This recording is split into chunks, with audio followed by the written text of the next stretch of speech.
සමහර ළමයි ඉන්නවනේ අවුරුද්දක් විතර ටියුෂන් ගිහිල්ලා CR පොතේ පිටු 3ක් ලියලා නැහැ. සමහර ළමයි ඉන්නවා හැමදාම මේ ගෙවල් වලින් පන්ති කාඩ් එකට සල්ලි ඉල්ල ගන්නවා. කවදාවත් පන්ති ගිහිල්ලා නැහැ. අවුරුදු 27 28යි ගිහිල්ලා බලනකොට දාන්න බ්‍රේස්ලට් එකක් නැහැනේ. ඔය රුපියල් 150 මොකක් හරි එකක් පටලගෙන ඉන්නේ. දැන් කියයි සල්ලි නැහැ කියලා. එහෙම නෙමෙයි.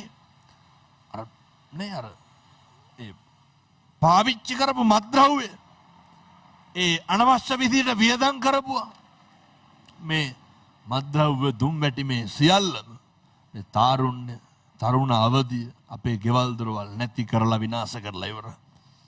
සමහර විට ගෙදර බිත්තියක්වත් කපරාරු කරගෙන අවුරුදු 35ක් විතර අරක්කු බිල්ලා දෙනවා. මොන දියුණුවක්ද? මොන සංවර්ධනයක්? ජාති ආගම් ભેදයකින් තොරව මේක විනාශ වෙලා තියෙනවා. අර කිරියම්මට කිරියම්මේ කියන්න දන්නේ නැහැ, කිරියත්තට කිරියත්තේ කියන්න දන්නේ නැහැ. වැඩි හිටියන්ට ගරු කරන්න දන්නේ නැහැ. ඉස්සර අපේ තිබ්බනේ හොඳ සංස්කෘතිය. අර කියනවා නේද අර ගුරුවරයෙක් පාරේ ගියත් බයිසිකලෙන් බහිනවා කියලා ඉස්සර. එහෙම ලැබියාවක් බැඳියාවක් හොඳ ශිෂ්ට විදියට අර විනයෝච සුසික්කිතෝ බුදුවරු උගන්වනවා පින්නතුනි අධ්‍යාපනයත් එක්ක හොඳ විනයක් තියෙන්න ඕනේ. අපේ පොදු වැසිකිළියකටවත් යන්න පුළුවන්ද? හොස්සපුවන්න බෑනේ.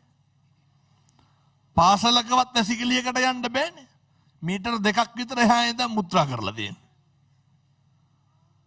අපි මේ හුරු වෙන්න ඕනේ.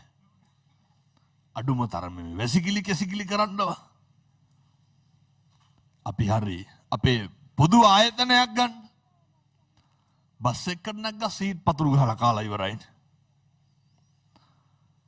මේ කවකටු පාරක් ගහපු නැති ඉස්කෝලේ එක ඩෙස් එකක් තියනවද? මේ බුදුවරු උගන්වන්නේ හොඳේ.